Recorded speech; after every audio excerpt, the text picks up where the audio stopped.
ಎಕ್ಕ ಹಳ್ಳಿಯಲ್ಲಿ ಖುಷಿಯಾಗಿ ನೆಮ್ಮದಿಯಾಗಿ ನಿದ್ದೆ ಮಾಡ್ತಿದ್ದ ನಮ್ಮ ಮುತ್ತು ಒಂದು ಕಾರಣದಿಂದ ಬೆಂಗಳೂರಿಗೆ ಕೆಲಸವನ್ನು ಅರಸಿ ಬರ್ತಾರೆ.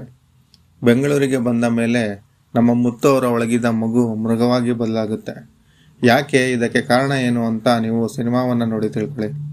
ಆ ಮಗು ಮೃಗವಾಗಿ ಇರುತ್ತಾ ಇಲ್ಲ ಮೊದಲಿನ ಹಾಗೆ ಬದಲಾಗುತ್ತಾ ಅನ್ನೋದೇ ಸಿನಿಮಾದ ಕತೆ. ಮೊದಲಿಗೆ ಈ ಚಿತ್ರದ ಪಾಸಿಟಿವ್ ಬಗ್ಗೆ ತಿಳ್ಕೊಳ್ಳೋಣ. ಈ ಚಿತ್ರದ ಮೊದಲ ಅರ್ಧ ಸೂಪರ್ ಆಗಿ ಮೂಡಿಬಂದಿದೆ ಅಂತಾನೆ ಹೇಳ್ಬೋದು. ಊರಿಂದ ಬರೋ ಮುತ್ತು ಅಂದರೆ ನಮ್ಮ ಯುವ ಅವರು ನಂದಿನಿ ತುಪ್ಪ ಅಲಿಯ ಸಂಜನಾ ಅವರಿಗೆ ಕಾಳಾಕೊಂಡು ಇವರಿಬ್ಬರ ಲವ್ ಸೀಕ್ವೆನ್ಸ್ನ ಜೊತೆಗೆ ಯಕ್ಕ ಮಾರ್ ಮತ್ತೆ ಬ್ಯಾಂಗಲ್ ಬಂಗಾರಿ ಸಾಂಗ್ಸ್ ಒಂದೊಳ್ಳೆ ವೈಬ್ನ ಮೂಡಿಸಿ ಫಸ್ಟ್ ಹಾಫ್ನ ಮುಗಿಸುತ್ತೆ. ಈ ಚಿತ್ರದಲ್ಲಿ ಯುವರಾಜ್ ಕುಮಾರ್ ಅವರ ಆ್ಯಕ್ಟಿಂಗ್ ತುಂಬ ಇಷ್ಟ ಆಯಿತು.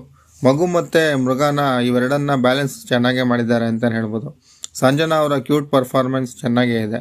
ಅದರಲ್ಲೂ ಆ ಚಿಕ್ಕ ಹುಡುಗಿ ಪಾತ್ರನೇ ಈ ಚಿತ್ರದ ಮೊದಲ ಅರ್ಧಕ್ಕೆ ಬಹುಮುಖ್ಯ ಪಾತ್ರವಾಗಿ ಮನಸ್ಸಲ್ಲೇ ಉಳಿಯುತ್ತೆ. ಇನ್ನು ಸೆಕೆಂಡ್ ಹಾಫ್ಗೆ ಬರೋಣ. ಸೆಕೆಂಡ್ ಹಾಫ್ನಲ್ಲಿ ನಮಗೆ ಸ್ವಲ್ಪ ನೆಗೆಟಿವ್ಗಳು ಕಂಡು ಬಂದವು. ಈ ಚಿತ್ರದಲ್ಲಿ ಸಾಧು ಕೋಕಿಲ ಅವರ ಕಾಮಿಡಿ ಸ್ವಲ್ಪ ಕಮ್ಮಿ ಆಯಿತು. ಆದರೆ ಪೂರ್ಣ ಮತ್ತು ಪಳನಿ ಅವರ ಡೈಲಾಗ್ಸ್ ಡೆಲಿವರಿಯಿಂದನೇ ನಗಿಸ್ತಾರೆ. ಇನ್ನು ಡೆಡ್ಲಿ ಆದಿತ್ಯ ಅವರನ್ನು ಸೈಕಾಗಿ ತೋರಿಸ್ತಾರೆ. ಕೊನೆಗೆ ತಣ್ಣಗಾಗ್ಬಿಡ್ತಾರೆ. ಅವರ ಪಾತ್ರನ ಅವರು ಅಚ್ಚುಕಟ್ಟಾಗಿ ಮಾಡಿದ್ದಾರೆ. ಸಂಪದ ಅವರು ಸಹ ಅವರ ಪಾತ್ರನ ಚೆನ್ನಾಗಿ ನಿಭಾಯಿಸಿದ್ದಾರೆ ಅಂತಲೇ ಹೇಳ್ಬೋದು. ಕ್ಲೈಮ್ಯಾಕ್ಸಲ್ಲಿ ಬರೋ ಯುವ ಅವರ ಜಾಕಿ ಲುಕ್ ಅಪ್ಪು ಅವರನ್ನು ನೆನಪಿಸುತ್ತೆ. ಕ್ಲೈಮ್ಯಾಕ್ಸ್ಗೆ ಒಂದೊಳ್ಳೆ ಪವರ್ನೇ ತಂದುಕೊಟ್ಟಿದೆ ಅಂತಲೇ ಹೇಳ್ಬೋದು. ಇನ್ನು ಮ್ಯೂಸಿಕ್ ಬಗ್ಗೆ ಹೇಳಲೇಬೇಕು. ಚರಣ್ ರಾಜ್ ಮೊದಲಿಂದ ಕೊನೆ ತನಕ ಪ್ರೇಕ್ಷಕರನ್ನು ಹುಚ್ಚೆದ್ದು ಕುಣಿಯೋ ಹಾಗೆ ಮ್ಯೂಸಿಕ್ ಕೊಟ್ಟಿದ್ದಾರೆ ಅಂತಲೇ ಹೇಳ್ಬೋದು. ಇಷ್ಟು ಸಣ್ಣ ನೆಗೆಟಿವ್ಗಳನ್ನು ಬಿಟ್ಟರೆ ಸಿನಿಮಾ ಚೆನ್ನಾಗೇ ಮೂಡಿ ಬಂದಿದೆ. ಮಿಸ್ ಮಾಡದೆ ಈ ಚಿತ್ರ ಫ್ಯಾಮಿಲಿ ಸಮೇತ ಹೋಗಿ ನೋಡಿ ಅಂತ ಹೇಳ್ತಾ, ನಮ್ಮ ಮಾಹಿತಿ ನಿಮಗೆ ಇಷ್ಟ ಆಗಿದ್ದರೆ ದಯವಿಟ್ಟು ಸಬ್ಸ್ಕ್ರೈಬ್ ಮಾಡಿ ಸಪೋರ್ಟ್ ಮಾಡಿ. Thank you for watching.